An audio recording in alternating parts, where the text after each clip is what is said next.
Hey guys, what's up? It's your favorite girl here, Bex21, and I'm back at it with another video here on my health channel. So this is PCOS content. I know a lot of you guys are here for that, and I know I've been showing you guys more of what I eat than kind of showing you the reality of like, hey, you know, you guys can do this. And so I literally just thought about this video right now, and I just decided, you know what, let me sit here and record. I think it's very important. There's plenty of things you guys can do to help heal your PCOS, but nobody talks about the free stuff to heal your PCOS, because let's be honest, okay, because COVID kind of did a number on some people, and you know, we need to hear about the free 99. I just thought I should film a video about the 10 things that you could do right now to heal your PCOS that are free 99, free to the free. So if you want to know about it, then keep on watching. So number one, and I think that you guys should know this by now, at least you would know if you've been watching me or if you have done any research on PCOS, but it's cutting out dairy consumption. And I know a lot of people like dairy, but truly I do have a vegan cheese dupe that you guys can use down below. I will leave it for you guys. Vegan cheese really is not that bad of a switch. Once you kind of start incorporating it more and learning to work with the plant-based versions of things, it's not that bad. But the problem with dairy is that it contains so many hormones, and these hormones end up causing our testosterone levels and our progesterone levels from like skyrocketing, okay? And that's partially some of the issues. You know, it also causes inflammation, which then can irritate or aggravate your cysts that you currently have in your body. You know, it can irritate you during your cycle. It can make your cycles worse.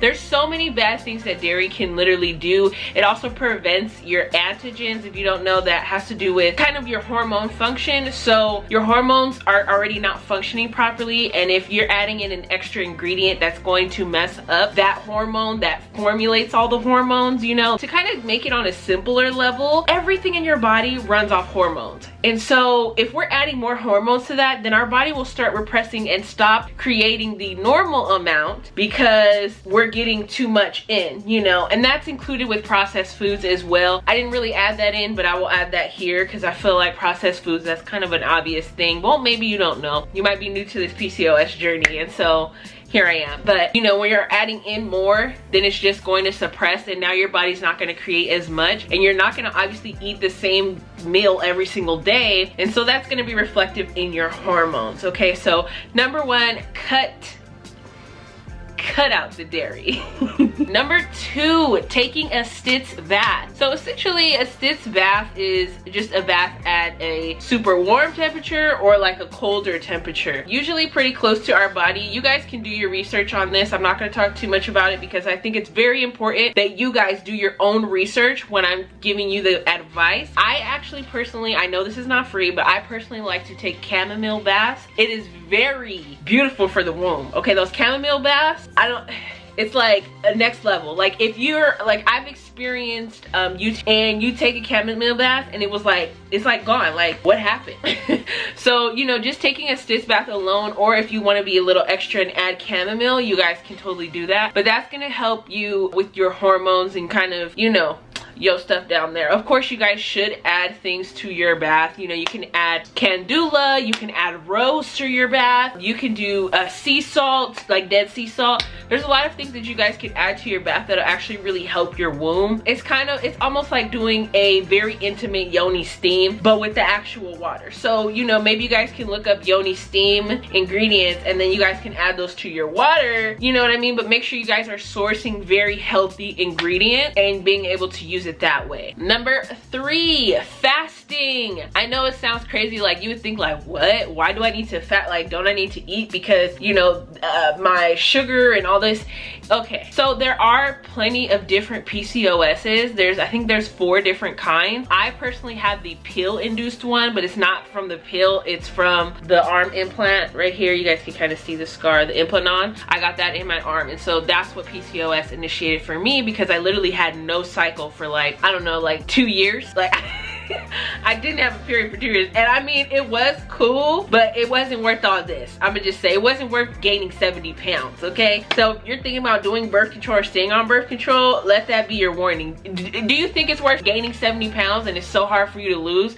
No. So you gotta be honest. But fasting monthly has really changed my body, has like helped me in a lot of good ways. One of those ways that fasting has helped me is, so every week I actually fast on Saturday, but what I'm starting to implement now is monthly I fast for 3 days. What happens when you fast for 3 days, your body has to do a factory reset. So your body is starting to rebuild itself properly.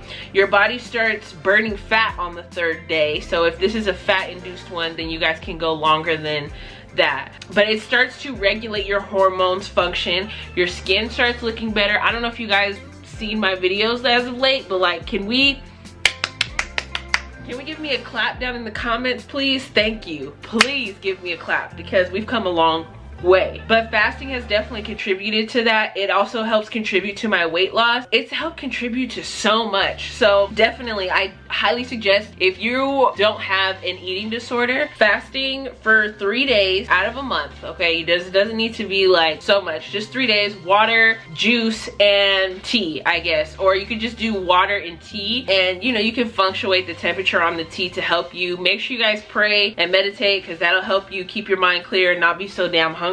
But doing that, you will start to regulate your hormones. Your body will start functioning better. Like, your body has no choice but to get its shit together, pretty much. You're like, so what's up? What you gonna do? Oh yeah, that's what I thought. Like, that's how you're approaching your body. Your body's like, oh, well, all right, I got you. So number 4, we have drinking water. And yeah, I know I put it under free, and most like better water is not free, but you know, water essentially is free. We need to hydrate. You need to keep your body hydrated. Your body cannot function if it's not hydrated. And I'm literally talking to myself. That's why I'm doing this, okay? Because I have a problem, like, especially what I do is I don't drink a lot of water at all really through the day. And then at night, I'm like, and that's horrible. It's putting too much stress on the damn body. So Rebecca, drink some damn water, girl. I don't even have no water around me, child, but I got some olive oil. Don't ask no questions, okay? And I won't ask you no questions. Thank you very much. But I don't know if you guys know, but I live in an alley, so it's like that sometimes. So excuse me, or excuse that. But drinking water and hydrating your body is gonna help your hormone function, which is and soon gonna help your cycle. If you hydrate more, you're less likely to have heavy bleeding. You're less likely to have extreme cramping. Your cyst can also minimize from you drinking water. If you have a smell down there, the water will also help you with that. I don't know if it's more than just a smell, child, but you know, those things will definitely help you, okay? Number 5, please do this. Hey, you right there. Stop drinking caffeine. No. I don't want to hear it. I don't want to hear it. I don't care about your fatigue. Go take some, this isn't free advice by the way, but go take a B complex, okay? Go take some CMOS. Go take a vitamin D pill. I don't want to hear it. No caffeine. Caffeine is one of the worst things you can put into your body when you have PCOS. Like, think of it like your PCOS poison. Think of the weight gain poison. Think of the cyst poison, the fibroid poison, the hormonal imbalance poison. Like, when you think of coffee, that's what I need you to think in your mind. Nothing more, nothing less. Like, literally, that's what you're drinking. You're drinking hormonal imbalance. Same thing with the milk and all that. Hormonal imbalance. That's what you're drinking. Stop. No coffee, no tea that's caffeine. I don't care. I don't care. We're cutting it out. Okay, number 6. Okay, so this one is a little more taboo. It's your choice. I preferably like to do this. I have a video on tampons versus pads, and I think everybody should watch it. I don't care how old you are. I don't care how long you've had a period. It's very highly informative, and it shares a lot of information with you guys about your cycles and why the versus is and which one you should actually choose. But this is kind of a different option. So I recommend free bleeding, and I know you're probably like, what is free bleeding? If you don't know, free bleeding essentially is not using a tampon, a pad, a diva cup, whatever, nothing to hold your period. You just let it flow and wherever you're at. So I usually do this towards the end of my cycle. Like I would probably say like the last 3 days or 2 days or whatever, you know, it's ending. I usually free bleed, but free bleeding allows for your body to just kind of rest. You know, there's nothing compressing your vaginal area, so this also prevents cramping. It can prevent inflammation. Okay, it can allow your area to breathe. It can also prevent bacteria. It can prevent, you know, that sweating, you know what I mean? Just a lot of stuff. So if you can, you know, you can put a couple towels out. If you want to sleep like that, that's on you. I personally really don't sleep like that, but if you want to sleep like that, by all means. Or if you just want to sit there, put a couple towels, something under you, and do what you have to do and just sit and relax. You know, your cycle is here for you to relax, and I know today's society isn't really made for that, but you should be relaxing during your cycle. If you can like make it a habit to chill, sit down, relax, you know, just kind of come to into yourself and take some time for you and just sit there and just let it flow. Okay, you're one with your yoni. We have to realize this is a relationship thing. Like, she's always gonna be here or he, whatever you want to gender your thing, but you know, it's always gonna want to be here. It's always gonna be here. And so we have to learn to have a communicative relationship between the two of us, you know. And so when you know that you're too restricted, or you know that it needs to breathe, it's time to breathe. Okay, number 7, and I know you guys are gonna hate this. I know I struggled today and I didn't even do it, and you know what, Lord, please forgive me. Working out. Okay, exercising is definitely a must when you have PCOS or hormonal imbalance, whatever your issue is. Working out is very important and very imperative into your healing process. You know, your body, when you have PCOS, has an issue with eliminating toxins from the body. You know, we tend to store the toxins, you know, I mean, from my research, this is what I've seen. This may not be true for everybody, but I noticed, especially me, if I'm on my cycle, sometimes it's hard for me to go to the bathroom, you know. Sometimes it's easier. Like, everything kind of, you know, changes, but it's really hard. And I realized working out has allowed me to sweat. It's allowed my pores to breathe. My skin looks better from working out. You know, working out also initiates kind of a lot of hormones. It kind of starts the process for the hormones to function. Your body has to work a little bit for it, you know. And I mean, you don't need to do a lot. So you guys definitely want to exercise. What I recommend, and this is what I do personally, so you do an upper body compound workout,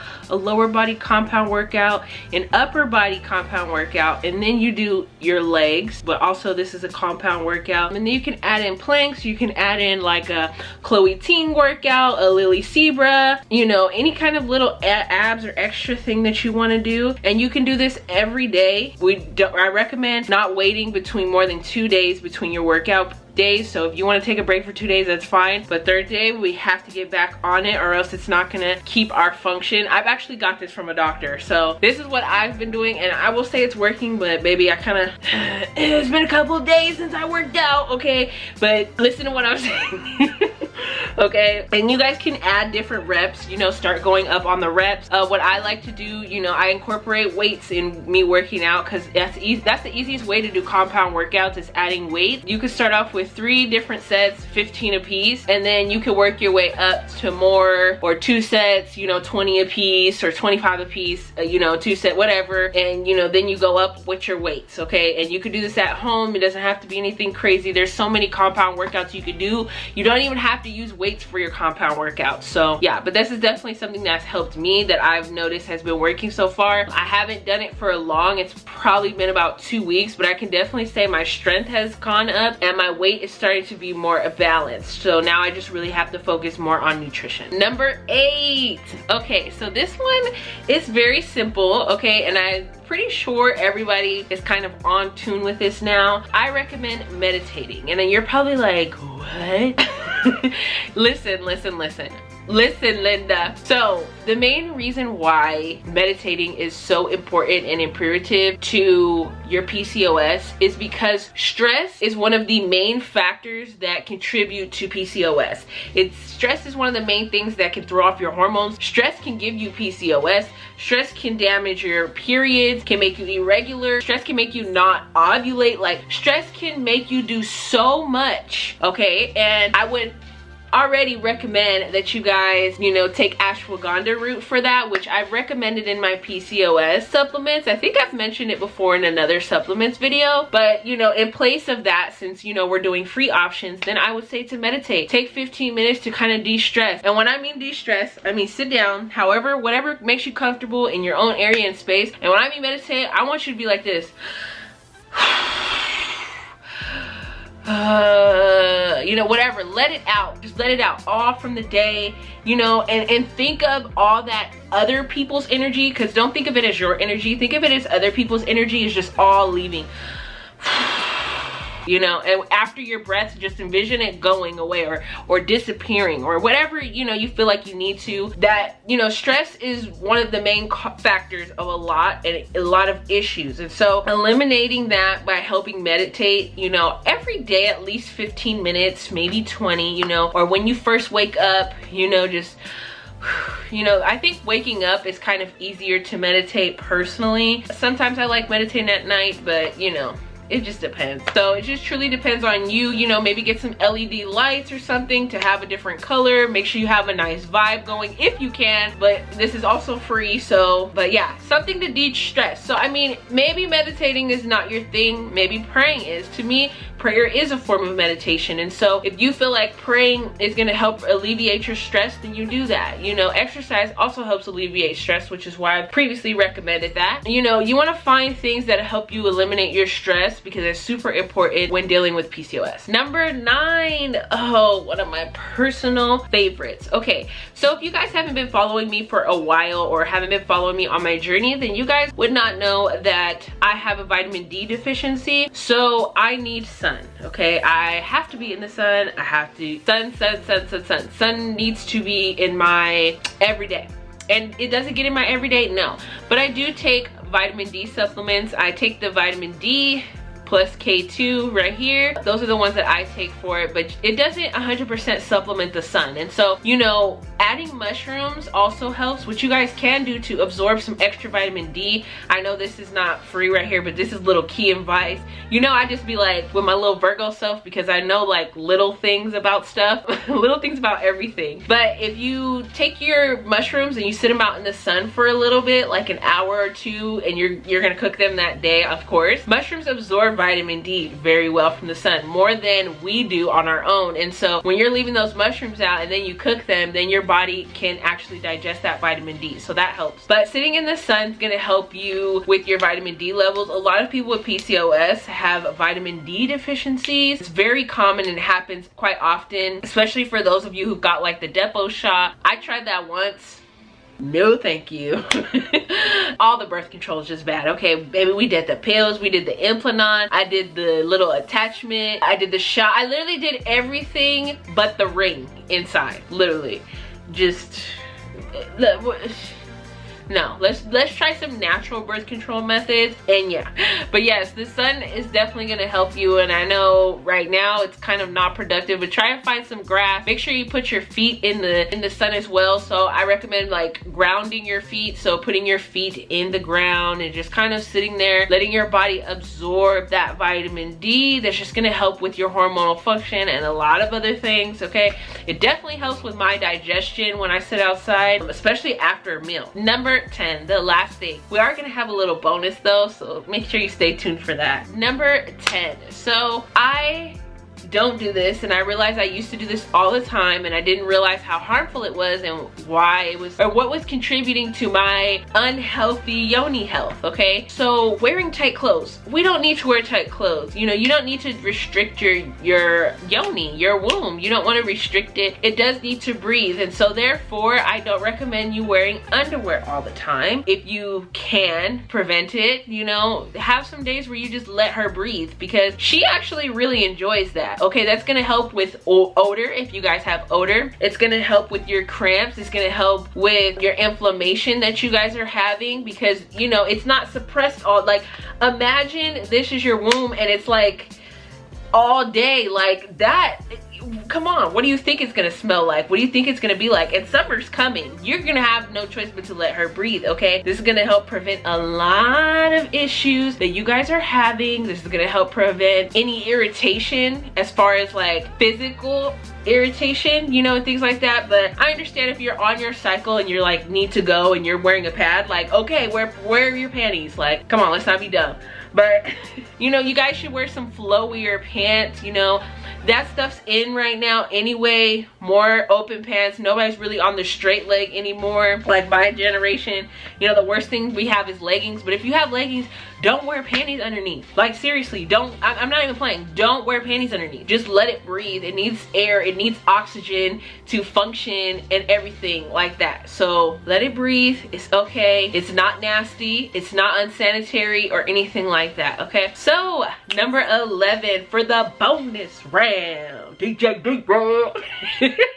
The last one that I wanted to talk about is, it goes along with number 10, but it is a bonus, is to only put cotton on your yoni, okay? So I know a lot of us like cute panties from Victoria's Secrets and all of that, and you know, you like the cute thongs and all that, but guess what, your kunana, your punana, your punani don't like, okay? She does not like it, or he, whatever gender, okay? Because you know, I don't want to offend anybody. Whatever gender your thing is, let it breathe in cotton, because other materials can actually irritate it and cause bad bacteria to create, okay? Because it's not breathable anymore. And so what ends up happening is bacteria gets stuck in your yoni. And what happens when bacteria gets stuck in your yoni? Class, do you know? Do you know? Do you know? Do you know? So what can happen is you can get cysts from this. You guys can get bacterial vaginosis, and I mean, you really don't need bacterial vaginosis while you have PCOS. You can get UTIs, which is urinary tract infections. There's a long list of things that can happen when you're putting other materials on your yoni. So I highly recommend that you guys start having cotton, wearing cotton panties, you know, and all of that. And also, while you sleep, let it breathe, air it out. Why do you need to wear pants every time you lay down to go to bed? Seriously, it's really unnecessary, and it's more for you to wash later. Just like, if you can, like, I understand some of you guys may have like parents, and you know, let's say you don't have a door or whatever the case is. I mean, they should be able to understand if this is the case, but I highly recommend that you guys just let your stuff breathe every now and then. Let it air out and go about your day. Don't harbor that energy, okay, in there all day after you shower from your day. Lay in your bed and let it breathe. Even if you don't sleep like that, allow for like 3 to 4 hours of you just kind of being pantsless. That'll definitely help with the PCOS and the PCOS symptoms and issues that you guys are having, okay? So I hope this video was very informative for you guys. I hope that I hit some key points for you guys. I hope that, you know, you guys liked it. There's not much more free advice I can give you guys for PCOS, unfortunately. But yeah, we're learning, we're growing together, we are finding solutions, and I'm gonna continue to share the solutions that I find with you guys. Thank you guys so much for watching. Peace.